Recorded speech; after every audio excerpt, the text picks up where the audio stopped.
उसका सबसे बड़ा राजदार पप्पल प्रीत होशियारपुर में काउंटर इंटेलिजेंस और पंजाब पुलिस के हत्थे चढ़ गए। अमृतपाल को अब तक एजेंसीज की पहुंच से दूर रखने का पूरा प्लान पप्पल प्रीत ने बनाया।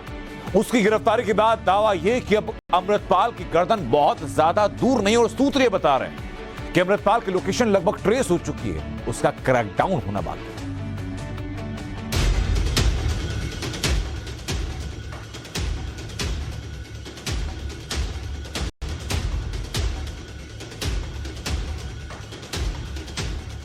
गिरफ्त में दाहिना हाथ, अगले नंबर पर अमृतपाल। कोई तरकीब, कोई उपाय काम नहीं आएगा, बहरूपिया अमृतपाल बच नहीं पाएगा। काउंटडाउन शुरू हो चुका है, और ऐसा इसीलिए कहा जा रहा है क्योंकि पुलिस की गिरफ्त में वो शख्स आ चुका है जिसे अमृतपाल की परछाई कहा जाता है, जिसके बिना अमृतपाल एक कदम नहीं चल पाता। नाम पप्पल प्रीत, अमृतपाल का सलाहकार। पुलिस की गिरफ्त में आए जिस शख्स को आप देख रहे हैं वो है पप्पल प्रीत, जिसे दिल्ली पुलिस की स्पेशल सेल ने अमृतसर के पास से गिरफ्तार किया। इसने मानयोग सीएम साहब की इंस्ट्रक्शंस पे बहुत इफेक्टिव काम किया है। इस केस में एक स्पेशल ऑपरेशन जो चल रहा था, इसमें हमारे पास वाइटल क्लूज थे, जिसमें पप्पल प्रीत सिंह जो मेन एसोसिएट है अमृतपाल सिंह का, उसको पंजाब पुलिस ने, खास करके अमृतसर रूरल पुलिस ने कत्थू नंगल एरिया है अमृतसर में, वहाँ से अरेस्ट किया है। पंजाब पुलिस ने इसको एनएसए में डिटेन किया है। इसके अलावा 6 और केसेस इस पे रजिस्टर्ड हैं, जो time to time as per legal process उस पर काम किया जाएगा बाद में। अमृतपाल के साथ साए की तरह रहने वाला पप्पल प्रीत को गिरफ्तार करना पुलिस के लिए बड़ी कामयाबी मानी जा रही है। खबरों के मुताबिक पप्पल प्रीत की गिरफ्तारी एनएसए के तहत हुई। अमृतपाल के इस करीबी पर करीब 6 केस दर्ज हैं। फिलहाल पप्पल प्रीत को असम के डिब्रूगढ़ ले जाया गया, जहां इससे पूछताछ के बाद अमृतपाल को लेकर कई ठोस सुराग मिलने की संभावनाएं हैं। आपको याद होगा, पंजाब पुलिस ने वारिस दे पंजाब संगठन के प्रमुख अमृतपाल और उसके समर्थकों पर बीते 18 मार्च को एक्शन लिया। इसमें अमृतपाल के कई साथी पकड़े गए, लेकिन अमृतपाल फरार चल रहा है। अमृतपाल लगातार भेष बदल रहा है और लगातार अपनी लोकेशन भी बदल रहा है।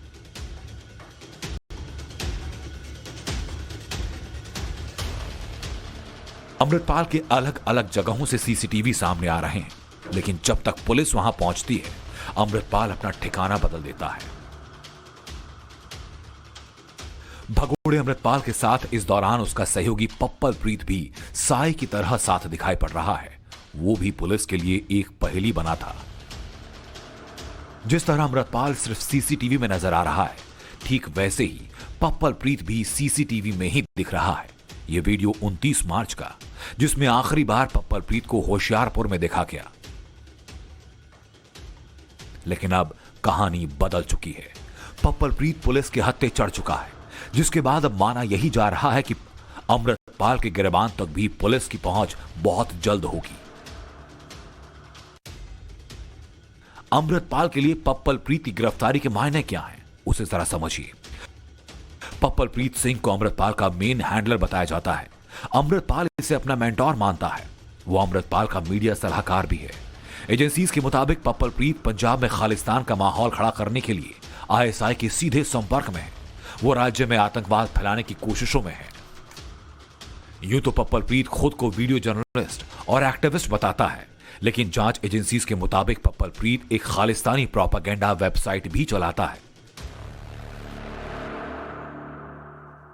माना जाता है कि अमृतपाल के जरिए वारिस पंजाब दे को मजबूत कर खालिस्तान का खाका खींचने का पूरा षड्यंत्र पप्पल प्रीत ने रचा।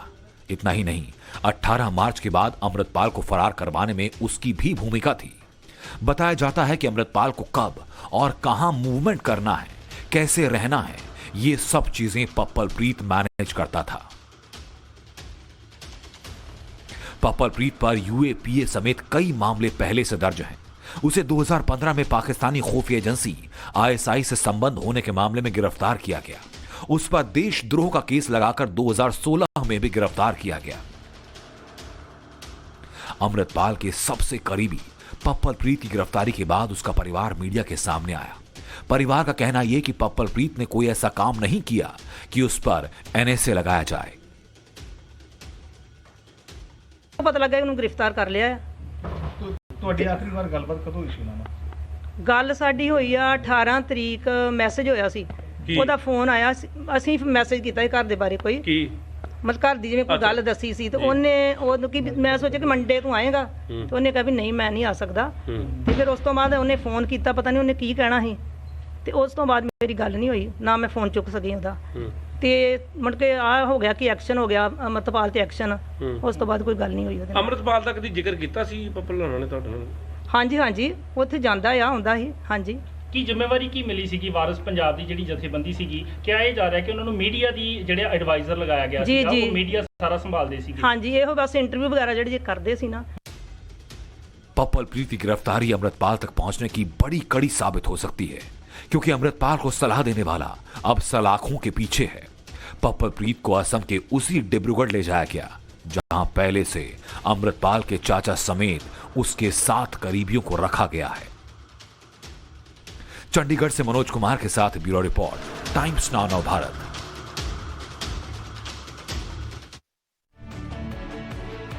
पहले मजार पर सजदा करके मर्डर की मन्नत और फिर वारदात पूरी हो जाने पर खूनी चादर चढ़ाकर शुक्राना अदा कर। माफिया डॉन अतीक अहमद को लेकर एक ऐसा ही खुलासा हुआ जो आपको सन्न कर देगा। पता यह चला कि प्रयागराज में अतीक ने सरकारी जमीन पर अवैध कब्जा किया। कब्जा की गई सरकारी जमीन पर अवैध तरीके से मजार बनाए। उमेश पाल के शूटआउट से पहले मजार पर कामयाबी की दुआ मांगी गई और शूटआउट के बाद भी मजार पर अतीक का बेटा असद पहुंचा। क्या है माफिया, मजार और खूनी चादर की पूरी कहानी, दिखाते हैं इस रिपोर्ट के साथ।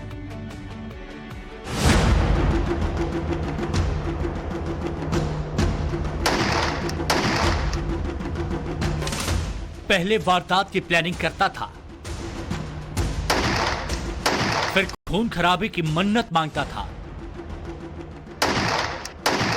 बेखौफ होकर हत्या खून खराबा करता था और वारदात पूरी होने पर चादर चढ़ाता था।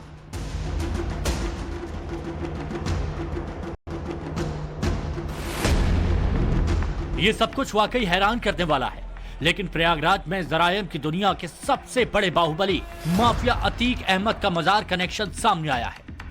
टाइम्स नाउ नव भारत के कैमरे पर इस वक्त आप देख रहे हैं वो मजार जहां न सिर्फ उमेश पाल की हत्या की मन्नत मांगी गई थी, बल्कि काम पूरा हो जाने के बाद शूटर्स ने यहां आकर चादर भी चढ़ाई थी। प्रयागराज में चकिया इलाके में बना ये अतीक का वो दफ्तर है जिसे अब खंडहर में तब्दील कर दिया गया है। इस पर बुलडोजर चला और इसे खंडहर में तब्दील कर दिया गया। लेकिन इस ऑफिस में एक और कहानी भी है, वो कहानी आपको दिखाते हैं। यहाँ एक तस्वीर है, एक मज़ार है और ये मज़ार जो है इसी दफ्तर में, जो अतीक का दफ्तर है जहाँ पे बुलडोजर कुछ दिन पहले चला था, छापेमारी हुई थी और पुलिस यहाँ पहुंची थी। यहाँ से बाकायदा कैश भी बड़ी संख्या में बरामद हुआ था। इसी दफ्तर में, ये दफ्तर चूंकि कहा जाता है कि अवैध ज़मीन पर बना हुआ था, इस लिहाजा से बुलडोजर चला। आपको एक तस्वीर और दिखाते हैं, जो एक पोर्शन है उसको छोड़ दिया गया है ऐसे ही, यहाँ पे कोई कार्रवाई नहीं हुई। और ये वो जगह है जिसे अतीक अहमद का ऑफिस के दफ्तर के अंदर बना ये मज़ार है। कहते हैं ये मज़ार अतीक और उसके परिवार के लिए बेहद शुभ माना जाता था। 24 फरवरी को प्रयागराज में उमेश पाल का मर्डर किया गया। अतीक के बेटे असद ने खुद गाड़ी से उतरकर गोलियां चलाई। सीसीटीवी में इसके पुख्ता सबूत हैं। सूत्रों का कहना है कि मर्डर के बाद असद शूटर गुलाम के साथ सीधा इसी मजार पर आया और चादर चढ़ाकर फिर यहां से फरार हुआ था, क्योंकि ऐसा अतीक ने करने के लिए कहा था। खबरों के मुताबिक ये दोनों मजारे अपने दफ्तर में पीछे की तरफ अतीक अहमद ने सरकारी जमीन पर कब्जा करके खुद बनवाई है। अतीक खुद भी हर वारदात से पहले इन मजार पर जाकर मन्नत मांगता था, फिर काम पूरा हो जाने के बाद यहां चादर चढ़ाकर शुक्र अदा करता था।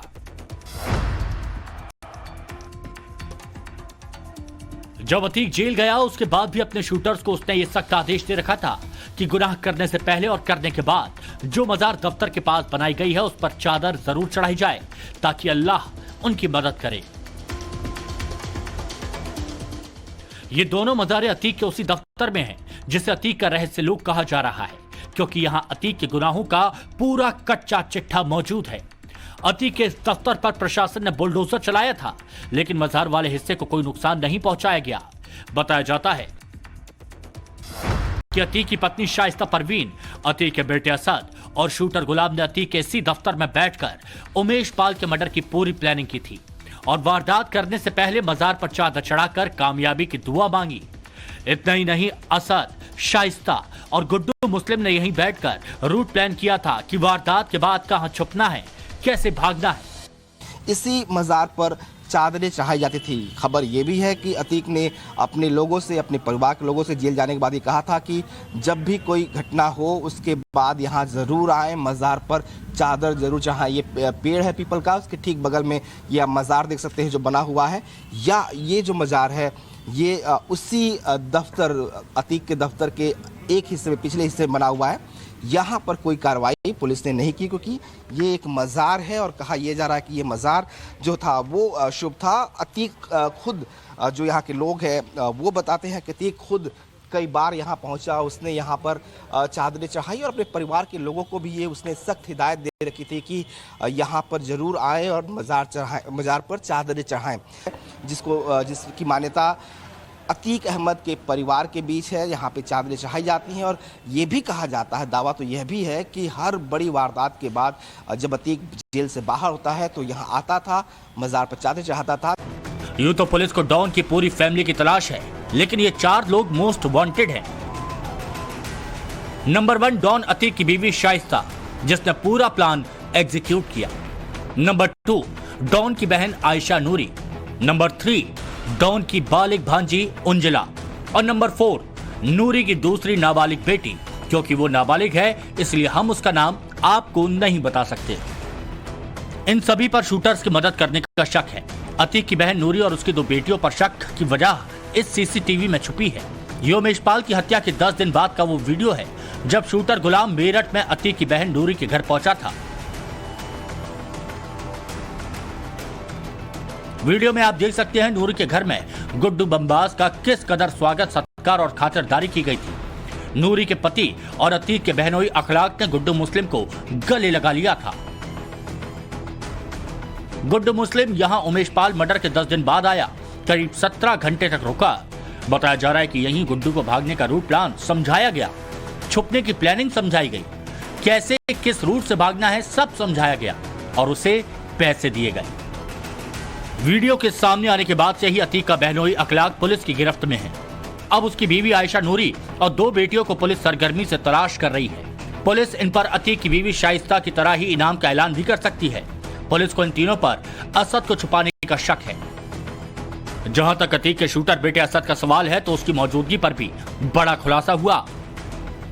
अतीक का बेटा असद प्रयागराज से छुपते छुपाते दिल्ली आया था। दिल्ली में 15 दिनों तक ठहरा था अतीक का बेटा असद। असद और गुलाम को 2 हथियार तस्करों ने दिल्ली में शरण दी थी, जिसमें अतीक का पुराना ड्राइवर भी शामिल था। असद और गुलाम बस से प्रयागराज से दिल्ली आए थे और फिर वहां से ऑटो करके दिल्ली में संगम विहार गए थे। दक्षिण और पश्चिम दिल्ली के अलावा दूसरी जगहों पर असद 15 दिनों तक छुपा रहा था। उसके बाद उसने दिल्ली से भी अपना ठिकाना बदल लिया था। असद के दिल्ली वाले तीनों मददगार खालिद, जीशान और जावेद इस वक्त यूपी एसटीएफ की गिरफ्त में हैं। खालिद, जीशान और जावेद तीनों ने ही कबूल किया है कि उन्होंने असद और गुलाम को शरण दी थी और उमेश पाल की हत्या के बाद वो असद और गुलाम से मिले थे। इस वक्त हम संगम बिहार के इलाके में मौजूद है, जहां ये जो घर आप देख रहे हैं ये घर दरअसल खालिद का है। बताया ये जा रहा है कि असद जब दिल्ली में यहां पर आया था तो खालिद ने भी उसकी मदद की थी। दरअसल असद बताया ये जा रहा है कि अपने पुराने ड्राइवर जावेद के कांटेक्ट में था, वो दिल्ली यहां पर आया। उसके बाद खालिद और जीशान ने भी उसकी मदद की। ये जो मकान आप देख रहे हैं ये खालिद का मकान है। फिलहाल पुलिस जो है यूपी एसटीएफ की टीम जो है दिल्ली पुलिस के स्पेशल सेल के साथ यहाँ पे 29 मार्च को पहुंची थी। यहाँ जो सीसीटीवी कैमरे लगे हैं उसकी फुटेज को पुलिस ने कब्जे में लिया है, उसकी जांच की जा रही है और ये पता लगाया जा रहा है कि क्या असद यहाँ पर भी आकर ठहरा हुआ था। लेकिन जांच के दौरान ये पता चला है कि किस तरीके से खालिद और जीशान ने बाकायदा हथियार लिया था। बताया जा रहा है कि दिल्ली में रहने के दौरान असद ने कभी मोबाइल फोन का इस्तेमाल नहीं किया। हाँ, वो अपने साथियों के फोन से या राह चलते लोगों के फोन से कई जगह बात करता था और ये सब उस प्लान का हिस्सा था जो उमेश पाल के मर्डर से पहले ही अतीक की बीवी शाइस्ता की सरपरस्ती में बना लिया गया था। बताया ये भी जा रहा है कि उमेश पाल हत्याकांड के आरोपी असद अहमद और शूटर गुलाम को दिल्ली में एनकाउंटर का डर सता रहा था, लिहाजा असद अपने साथ 3-4 हथियार हमेशा रखता था। स्पेशल सेल के सूत्रों की माने तो असद अहमद गुलाम के साथ हथियार समेत फरार हुआ है। खबरों के मुताबिक डॉन की बीवी ने सभी शूटर्स को पहले से निर्देश दे रखे थे कि मोबाइल फोन का इस्तेमाल किसी भी सूरत में नहीं होगा, यानी कि सारी प्लानिंग बहुत सोच समझकर की गई थी। शायद यही कारण भी है कि उमेश पाल की हत्या के करीब 45 दिन बाद भी असद, अरमान, गुड्डू मुस्लिम और शाइस्ता समेत तमाम लोग फरार हैं। लेकिन पुलिस तो डाल डाल में बात बात की तर्ज पर साजिश की परतें एक एक करके खोल रही है।